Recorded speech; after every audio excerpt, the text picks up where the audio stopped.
about last week where he has played a little bit better. What a pass by Rondo. That might be the dagger. Why not? Why can't I be the MVP of the league? Why can't I be the best player in the league? The Lakers repeat back-to-back titles. The LA Lakers, the 2010 NBA champions.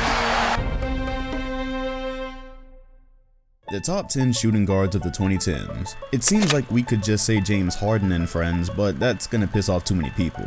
Dudes are legitimately sleeping better at night with him shooting like 15% to start this season. Alright. Here are the 9 best shooting guards of the 2010s after James Harden. That's a bit more accurate. Oh, by the way, I stream on Twitch these days. People keep popping up in my chats to say they had no idea, even though I posted on every media outlet I own, so I'm gonna say it in every single video at least one time until 2020. That way there won't be anybody left here who doesn't know. We talk about basketball and stuff.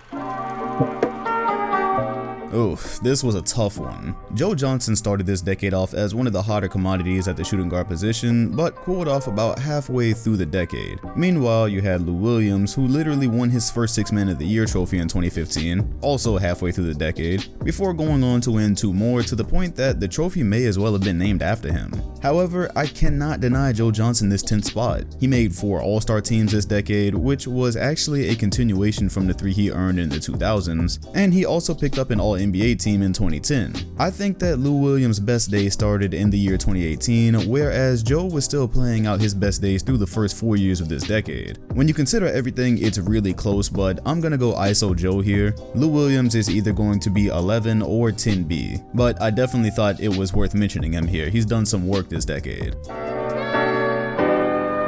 Ray Allen, good old Sugar Ray. His decline throughout the 2010s was very steep and very fast, and despite the fact that he has not played a single game since the year 2014, it is still on site with Boston fans. Yet, I'd still give him the 9th spot. He deserves to be on this list, because he was finishing out an illustrious career with some pretty meaningful moments in this decade. He was a vital part of Boston making the finals in 2010, where he set what was then the record for the most 3-pointers in a finals game. He went on to break the all-time 3-point record the very next year in what was his final All-Star appearance of his career, and then when he likely could have still been starting for some team somewhere, he went on to accept a bench role on the Miami Heat, where he went on to hit maybe the biggest shot in NBA Finals history. This was all with respectable scoring outputs for the first 3 years of the decade, considering the circumstances. You could argue Joe Johnson was a better player through that time, maybe, but he wasn't really ever contributing in meaningful basketball through the last of his best days, and he just kind of slowly fizzled out as a journeyman halfway through the 2010s, as he's still trying to make a roster today. He was just cut by the Detroit Pistons. So ISO Joe may have lasted longer, but with some of what Ray was able to accomplish at the beginning of this decade combined with some decent output still, I'm gonna give him the 9th spot here.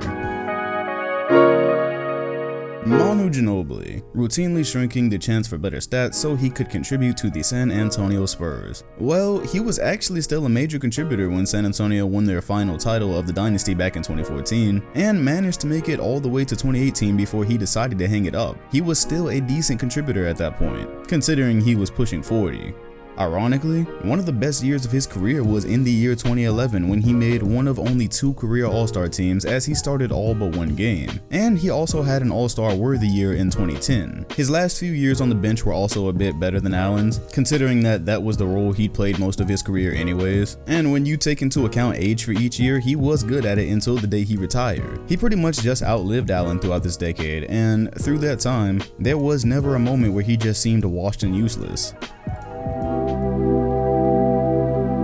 Bradley Beal has spent most of the last 5 seasons getting better and becoming one of the top 2 guards in the league, all the way to the point where he averaged 26 points a game last year, then disappointed absolutely everybody by signing a 2-year extension to continue running like a track star and not contending for the Washington Wizards. He's only 26 years old and he was drafted in 2012, so the 2 All-Star appearances and efficient scoring he's racked up to this point are enough to get him on the top 10 list, but no higher than the guys that kind of had to be here by default. His best days are probably going to accumulate throughout the 2020s, and hopefully at some point in that time we see him on a contending roster. Otherwise, his career is looking to play out quite similar to Joe Johnson's in a sense.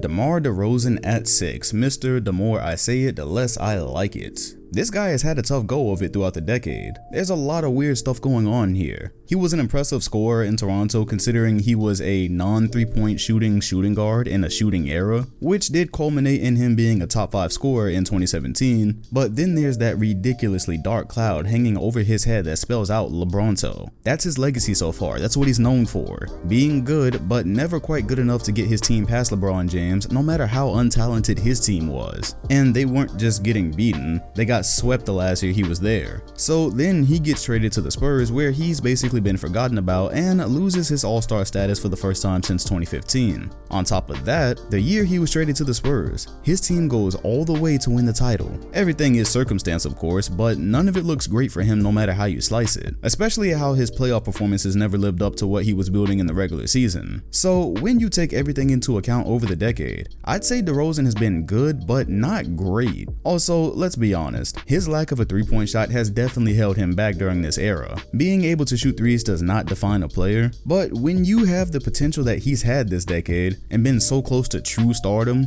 it's a glaring omission. It's something that both he and his team could have used. DeRozan has been a good shooting guard, but he is not top 5 for me this decade. Jimmy Butler began his rise to stardom around the time Chicago was ending the Rose stage, which inherently meant that the Bulls roster and situation was always kind of in flux. Then he was traded to the Wolves after the Bulls went into full rebuild and helped them to their first playoff appearance since the Kevin Garnett era. Then after beating their starting lineup with third stringers, he was traded to Philly, where he helped them to within a game of the Eastern Conference Finals. Now he resides in Miami in a situation that looks pretty promising. Butler in this time has also made 4 All-Star teams and racked up 6 All-NBA teams, 4 of which were defensive. I feel very good about giving Jimmy Butler the 5th spot this decade over DeMar DeRozan. He's been the better player, and I think all he's been missing throughout the decade was a stable team and situation to build in, which is why I was pleasantly shocked when he left what looked like a great situation in Philly. Nevertheless, in the times that he's been moved, teams have wound up going further than they did before him. Hate him or love him, he's got a clear effect on teams, and if he helps lead Miami to a 4th seed this year, there won't be any legitimate ways left to deny his impact. Kobe Bean Bryant. How did one of the greats of our game end up becoming underrated? That's a different topic. When I originally did this list, I had Kobe much lower, but a closer look at his first 4 years of this decade made it difficult to rank anybody above him who hadn't truly accomplished anything. It starts with him winning a championship and a finals MVP to open up the decade. That was on the back end of a repeat, on a bum knee and a ratchet finger. He averaged 27 a game that year on 46% shooting, and was still arguably the best player in the game. Those aren't my words, those are LeBron James's words in 2009. There was not a lot that changed by 2010. He also racked up 7 All-NBA teams, only 1 of which was a second team in that short amount of time. By comparison, nobody else on this list so far passed that amount even with more games and healthy years played. His defense was probably the only real decline he experienced through the next few years, as he went on to have arguably the best year of his career in 2013. That again is a different topic, but it was clear that he'd pushed himself to his physical limits during that time, which culminated in the unofficial ending of his career. The year after that is what drags his case down, and all the years after that as a matter of fact. See, he didn't just not get any better, actually he actively got worse, and it came at a time where he probably should have just called it quits after the 2014 injury. Those All-Star appearances don't count towards this ranking because they were very obviously sympathy votes and nowhere near deserving. He walked off under his own power, but at the expense of his field goal percentage, and just overall image if we're being honest. Still, no player that we've talked about on this list to this point was anywhere close to being as good or accomplished as he was during the start of the decade. So while his last few years keep him from going any higher, 2010 through 2013 is easily enough to get him in front of the other names here. D-Wade won 2 titles and helped the Heat make 4 finals appearances in the 2010s. He was an All-Star until 2016, obviously being handed a final appearance last year, and was able to tag on his final 5 All-NBA teams throughout the decade. What places him in front of Kobe is the fact that he too was one of the best players in the league to start the 2010s, but he lasted as a serviceable player all the way until last season, where he pretty much convinced us that he was still good enough to continue to play. However, that's what we want from the great ones. To have that final final image of them being competitive in more than just flashes, no pun intended. The only season that was actually bad for him in the 2010s was 2018, where he was bounced between Cleveland and Miami. Aside from that, he kept it together better than we thought he could. So Wade earned his third spot here, which is ironic because he's also the third greatest shooting guard of all time.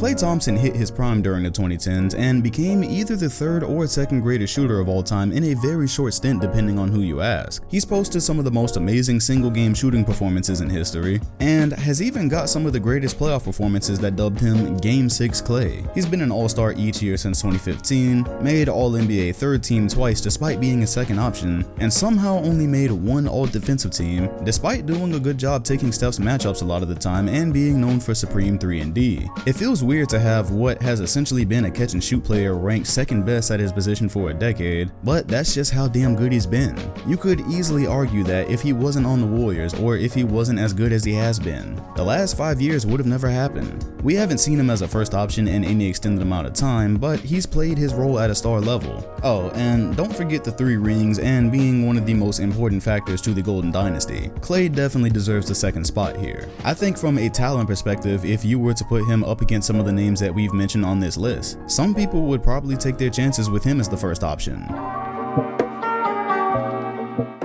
So yeah, those were the 9 best shooting guards this decade after James Harden. No, seriously, he's the only guy on this list with an MVP award won in this decade, and many have argued he's deserved more than just one. So he's consistently in that race, consistently competing for being the best player in the league, and he's been doing so while taking and making some of the toughest and craziest shots we've seen, while leading a team to wins at a contending level. He's played a lot of point guard this decade as well, and as he's proven he could do so, he is likely the best passing shooting guard on this list. He's made 7 All-Star teams since having been traded to Houston to become the franchise cornerstone. He picked up a 6th Man of the Year trophy before that, and he's been an All-NBA first team every year except one since 2014. Oh, and to my point earlier, he's also placed second in MVP voting 3 times in the 2010s. So how many MVPs he could actually have, that's up for discussion, but it could very easily be more than one. Without mentioning that he was the only player to come close to leading a team to defeating the Kevin Durant Warriors, Harden is comfortably the best shooting guard this decade. Everything from what he's accomplished to longevity, it's all there. Hate him, hate his playstyle, hate his free throws, there is no legitimate argument of a shooting guard ranking above him in the 2010s. So that's my ranking. Now you can put yours in the comment section or just yell at me, you choose. Also, like I said, Twitch, that is a thing that I do these days, link in the comment section and description. Come through this weekend and be a part of the chat. And if you enjoyed this video, make sure to hit the like button, comment, and sub. Also, do not forget to hit the bell next to my name if you want notifications every time an NBA 2010s episode drops. Thanks for watching, and I'll see you all on the next one.